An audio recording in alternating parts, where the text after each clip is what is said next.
प्रभु तेरी वाणी जीवन की रोटी, नैनों की ज्योति अंधेरा मिटाती।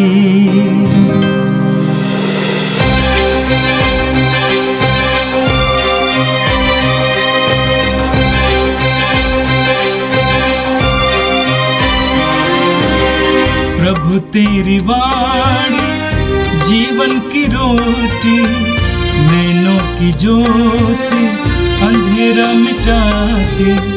प्रभु तेरी वाणी जीवन की रोटी, नैनों की ज्योति अंधेरा मिटाती। वाणी वाणी वाणी वाणी वाणी पवित्र है, शाश्वत है, जीवन का मन्ना है। 24 सितंबर बुधवार। पहला पाठ एज़रा का ग्रंथ, अध्याय 9, पद संख्याएं 5 से 9। मैं एज़रा संध्याकालीन यज्ञ के समय तक आवाक बैठा रहा। तब मैं अपने विषाद की अवस्था से जागा। मेरा कुर्ता और मेरी चादर फटी हुई थी। मैं घुटनों के बल गिरकर और अपने प्रभु ईश्वर की ओर हाथ फैलाकर इस प्रकार प्रार्थना करने लगा। हे मेरे ईश्वर, मैं इतना लज्जित हूँ कि तेरी ओर दृष्टि लगाने का साहस नहीं हो रहा, क्योंकि हम अपने पापों में डूब गए हैं और हमारा दोष आकाश छूने लगा है। अपने पूर्वजों के समय से आज तक हम भारी अपराध करते आ रहे हैं। अपने पापों के कारण हम हमारे राजा और हमारे याजक विदेशी राजाओं के हाथ तलवार, निर्वासन, लूट और अपमान के हवाले कर दिए गए हैं, जैसे कि आज हमारी दुर्गति है। अब हमारे प्रभु ईश्वर ने हम पर थोड़े समय के लिए दया प्रदर्शित की। उसने कुछ लोगों को निर्वासन से वापस बुलाया और हमें अपने पवित्र स्थान में शरण दी है। उसने हमारी आँखों को फिर ज्योति प्रदान की और हमें हमारी दास्ता में विश्राम दिया है, क्योंकि हम दास ही हैं। किंतु हमारे ईश्वर ने हमें हमारी दास्ता में नहीं त्यागा और हमें फारस के राजाओं का कृपा पात्र बनाया है। उन्होंने हमें हमारे ईश्वर का मंदिर फिर बनाने और उसका पुनरुद्धार करने की अनुमति दी और यूदा तथा यरूशलेम में सुरक्षित स्थान दिलाया है। यह प्रभु की वाणी है। संत लूकस के अनुसार पवित्र सुसमाचार अध्याय 9 वाक्य 1 से 6 तक। ईसा ने 12 को बुलाकर उन्हें सब अवदूतों पर सामर्थ्य तथा अधिकार दिया और रोगों को दूर करने की शक्ति प्रदान की। तब ईसा ने उन्हें ईश्वर के राज्य का सुसमाचार सुनाने और बीमारों को चंगा करने भेजा। उन्होंने उनसे कहा, रास्ते के लिए कुछ भी ना ले जाओ, न लाठी, न झोली, न रोटी, न रुपया। अपने लिए 2 कुर्ते भी न रखो। जिस घर में ठहरने जाओ, नगर से विदा होने तक वहीं रहो। यदि लोग तुम्हारा स्वागत न करें तो उनके नगर से निकलने पर उन्हें चेतावनी देने के लिए अपने पैरों की धूल झाड़ दो। वे चले गए और सुसमाचार सुनाते तथा लोगों को चंगा करते हुए गांव-गांव घूमते रहे। यह प्रभु का दिव्य सुसमाचार है। ख्रिस्त प्रभु की जय। मेरे प्रिय भाई और बहनों, आज का पहला पाठ एजरा के ग्रंथ के अध्याय 9 से लिया गया था। हम निर्गमन ग्रंथ के अध्याय 32 उसके वाक्य 22 में पढ़ते हैं कि मनुष्य का झुकाव पाप की ओर है। मनुष्य का झुकाव पाप की ओर है। जब बाबुल के राजा ने यरूशलेम पर आक्रमण किया और बहुत सारे यहूदियों को गुलाम बनाकर बाबुल ले गए, उसके बाद बहुत कम लोग रह गए थे और जो लोग रह गए थे कमजोर थे, वे अपने विश्वास से भटक गए। उनके अंदर निराशा छा गई, वे भ्रमित हो गए और वे अन्य जातियों की परंपराओं का पालन करने लगे। अन्य जातियों की नारियों से विवाह करने लगे। जब एजरा और अन्य लोग बाबुल से ईश्वर की विशेष कृपा द्वारा राजा के आदेश के अनुसार यरूशलेम पहुंच गए, यरूशलेम नगर का पुनरुद्धार करने के लिए और यरूशलेम मंदिर को पुनः बनाने के लिए, तो यरूशलेम में रह गए नेताओं ने आकर उनसे कहा कि हमारी जनता भटक गई है। यह सुनकर एजरा और अन्य लोग बहुत दुखी हो गए। हालांकि वे प्रदेश में रह रहे थे, वे ईश्वर के प्रति ईमानदार थे, ईश्वर के नियमों का पालन करते थे। वे तरसते थे कि हम किस समय वापस यरूशलेम जाएंगे। जब वे यरूशलेम आए और उन्होंने सुना कि वहां की जनता भटक गई है, तो एजरा बहुत दुखी हुआ और उसने अपने वस्त्र को फाड़ डाला। आज के पाठ में आपने सुना कि एजरा कैसे ईश्वर के सामने रोते हुए प्रार्थना करता है। एजरा ने प्रभु से कहा कि मेरे ईश्वर, मैं इतना लज्जित हूं कि तेरी ओर दृष्टि लगाने का साहस नहीं हो रहा है, क्योंकि हम अपने पापों में डूब गए हैं और हमारा दोष आकाश छूने लगा है। अपने पूर्वजों के समय से आज तक हम भारी अपराध करते आ रहे हैं। अपने पापों के कारण हम, हमारे राजा और हमारे याजक विदेशी राजाओं के हाथ तलवार, निर्वासन, लूट और अपमान के हवाले कर दिए गए हैं, जैसे कि आज हमारी दुर्गति है। अब हमारे प्रभु ईश्वर ने हम पर थोड़े समय के लिए दया प्रदर्शित की। उसने कुछ लोगों को निर्वासन से वापस बुलाया और हम अपने पवित्र स्थान में शरण दी है। उसने हमारी आंखों को फिर ज्योति प्रदान की और हमें हमारी दास्ता में विश्राम दिया है, क्योंकि हम दास ही हैं। किंतु हमारे ईश्वर ने हमें हमारी दास्ता में नहीं त्यागा और हमें फारस के राजाओं का कृपा पात्र बनाया है। एजरा आगे भी प्रार्थना जारी रखता है। पाप कितना भयानक है। पूरी बाइबल में सिखाती है कि पाप कितना भयानक है। रोमियों के पत्र के अध्याय 6 वाक्य 23 में संत पौलुस कहते हैं, पाप का वेतन मृत्यु है। पाप का वेतन मृत्यु है। एजरा स्वीकार करता है कि हमने, हमारे पुरोहितों ने, हमारे राजाओं ने, हमारे पुरखों ने पाप किया है, जिसके कारण हम ये सब भोग रहे हैं। पाप कितना भयानक है। पूरी बाइबल में हमें बार बार इसके बारे में पढ़ने को मिलता है। प्रवक्ता ग्रंथ के अध्याय 19 वाक्य 4 में हम पढ़ते हैं, जो पाप करता है वो अपने आप को हानि पहुंचाता है। जो पाप करता है वो अपने आप को हानि पहुंचाता है।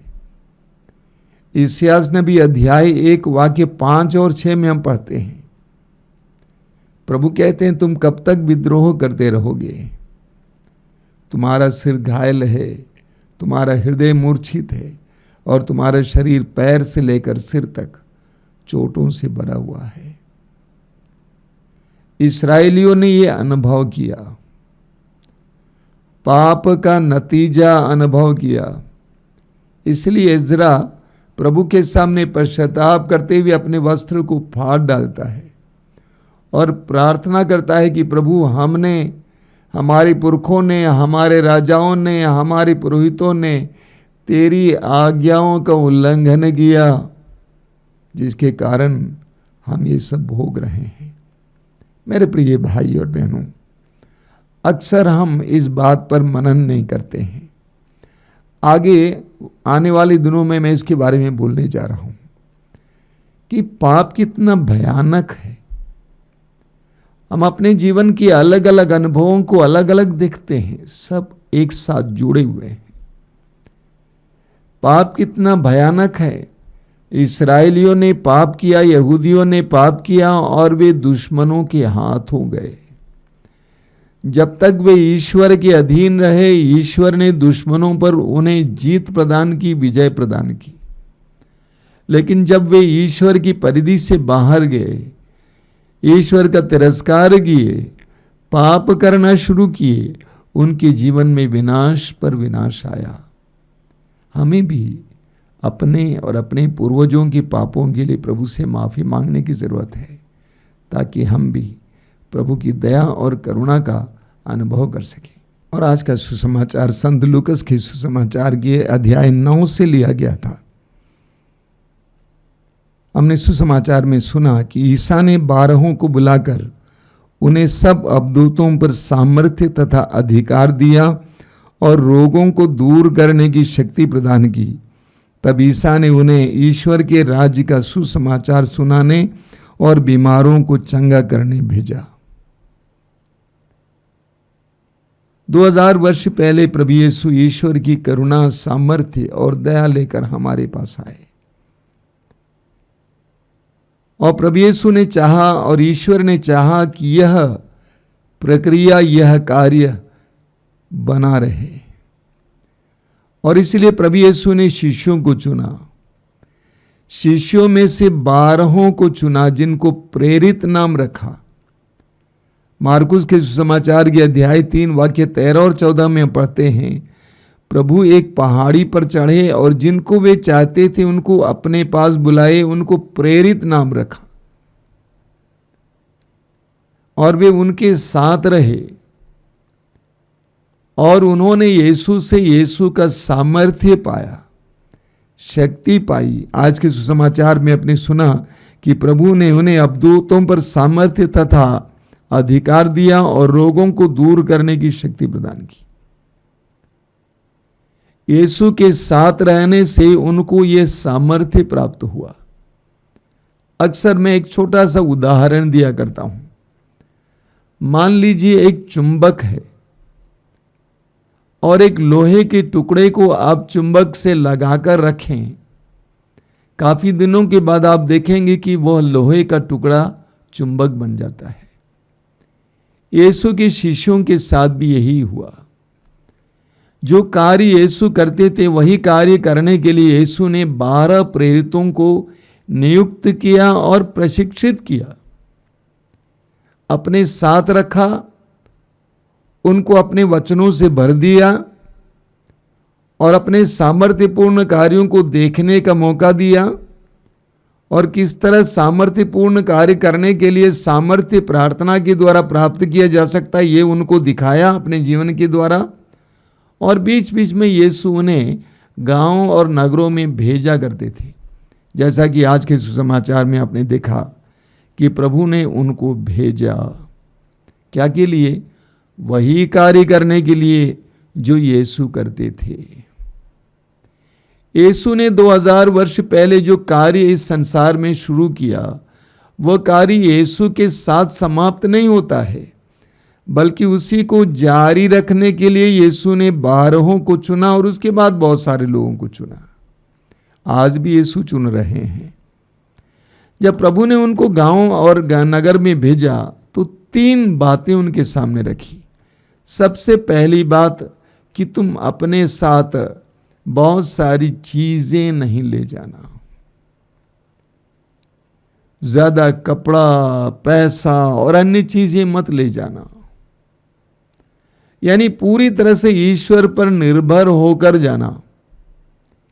सुसमाचार की घोषणा में लगे लोगों को अपने भविष्य के बारे में चिंता करने की आवश्यकता नहीं है। ईश्वर स्वयं अपने राज्य के विस्तार के लिए कार्य करने वाले लोगों की मदद करता है, उनकी सहायता करता है। दूसरी बात प्रभु ने कहा, जहां तुम रहोगे उसी घर में रहना। वहां से तुम्हें जो प्राप्त होगा वही खाना, जो सुविधाएं मिलेगी वही स्वीकार करना। घर पर घर बदल कर मेहमान बनकर नहीं जाना ताकि तुम्हारी मेहमानी हो। तुम्हें मेहमान की तरह लोग तुम्हारी सेवा करें, बल्कि एक घर में रहना, उसमें गहरी बात छिपी हुई है। तीसरी बात प्रभु ने कहा, अगर कोई तुम्हारा स्वागत ना करे तो अपने पैरों या चप्पल की धूल को भी वहां पे झाड़ कर वहां से चले जाना। विद्रोह नहीं करना, जबरदस्ती नहीं करना। प्रभु यीशु हमारे लिए एक महान आदर्श है। यीशु का इस संसार में आने का एकमात्र उद्देश्य था ईश्वर के राज्य के बारे में सुसमाचार सुनाना और ईश्वर के राज्य की स्थापना करना। उसके लिए उन्होंने चमत्कार और चिन्ह प्रकट किए, अवधूतों को निकाला, लेकिन मिशन एक ही था, ईश्वर के राज्य को संसार में लाना। प्रेम का राज्य, सत्य का राज्य, शांति का राज्य, न्याय का राज्य। और यीशु के हर शिष्य को भी यही कार्य दिया गया है। मैंने देखा बहुत सारे विश्वासी और बहुत सारे मसीही अपनी बुलाहट को एक मिशन नहीं समझते हैं। वे अपने को एक धर्म के सदस्य समझ कर जीते हैं। जैसे अन्य धर्म के सदस्य हैं, इस धर्म के हम सदस्य हैं। वास्तव में हर मसीही और हर विश्वासी यीशु का साक्षी है। हम यीशु के साक्षी बनने के लिए बुलाए गए हैं। यीशु के साक्षी सुनने के लिए, ईश्वर के राज्य का सुसमाचार सुनाने के लिए बुलाए गए हैं। एक सच्चा विश्वासी, एक सच्चा मसीही वो है जिसने पाया है प्रभु से, उसे दूसरों में वितरित करता है। मार्कुस के सुसमाचार के अध्याय 5 में हम पढ़ते हैं कि प्रभु यीशु गलीलिया झील पार करके गेरासे प्रदेश पहुंच जाते हैं और वहां पर एक अवधूत ग्रस्त को, जिसके अंदर अवधूतों को सेना थी, प्रभु छुटकारा देते हैं। और वो कहता है, प्रभु से निवेदन करता है कि मुझे आपके साथ रहने दीजिए। प्रभु से आदेश देते हैं कि जाओ अपने गांव में और अपने लोगों को बताओ कि ईश्वर ने तुम्हारे लिए क्या किया है, कैसे तुम पर दया दिखाई है। और वो चारों ओर घूम घूम कर यीशु के सुसमाचार की घोषणा करता है, ईश्वर के सामर्थ्य और करुणा की घोषणा करता है। मत्ती के सुसमाचार के अध्याय 28 वाक्य 19 में और मार्कुस अध्याय 16 वाक्य 15 में प्रभु यीशु हम अपने शिष्यों से कहते हैं कि संसार के कोने कोने में जाकर सबको सुसमाचार सुनाओ। मेरे प्रिय विश्वासी भाई बहनों, मेरे प्रिय मसीही भाई बहनों, हर मसीही और हर विश्वासी का एक परम कर्तव्य है कि उसे जो विश्वास प्राप्त हुआ है, ईश्वर से कृपा प्राप्त हुई है, उसको बांटें, उसको दूसरों को दें। अन्यथा हम प्रभु यीशु के शिष्य नहीं हो सकते, अन्यथा हम सच्चे मसीही नहीं बन सकते हैं। संत पौलुस कुरिन्थियों के दूसरे पत्र के अध्याय 2 वाक्य 15 में कहते हैं कि तुम जहां कहीं भी हो, तुम मसीह की सुगंध हो। तुम जहां कहीं भी हो, तुम मसीह की सुगंध हो। हम जहां कहीं भी है, मसीह की सुगंध है। जिस गांव में है, जिस मोहल्ले में है, जिस दफ्तर में है, जिस स्कूल में है, जिस कॉलेज में है, हम मसीह की सुगंध हैं। अगर हमारे अंदर मसीह की सुगंध नहीं है तो हम मसीही नहीं हैं, यीशु के शिष्य नहीं हैं। आइए हम प्रार्थना करें। प्रभु यीशु, धन्यवाद देते हैं आज के सुंदर दिन के लिए, तेरे पवित्र वचनों के लिए धन्यवाद देते हैं। धन्यवाद देते हैं विश्वास के वरदान के लिए। धन्यवाद देते हैं तुझे जानने का अवसर देने के लिए, तेरे द्वारा ईश्वर को गहराई से और करीबी से जानने का मौका दिया। इसके लिए प्रभु यीशु हम प्रार्थना करते हैं, हमें अपने कर्तव्य, अपनी जिम्मेदारी का पालन करने की कृपा दीजिए। तेरे सुसमाचार के साक्षी बनने की कृपा दीजिए। ये प्रभु यीशु, जो भाई बहन इस समय इन वचनों को सुन रहे हैं, उन्हें आशीर्वाद देना, उन्हें तेरे साक्षी बनाना। आज का संपूर्ण दिन उनके लिए कृपा और आशीष का दिन बने। हमारी प्रार्थना को स्वीकार कर। आमीन। प्रभु तेरी वाणी जीवन की रोटी, नैनों की ज्योति अंधेरा मिटाती। वाणी वाणी वाणी वाणी वाणी पवित्र है, शाश्वत है जीवन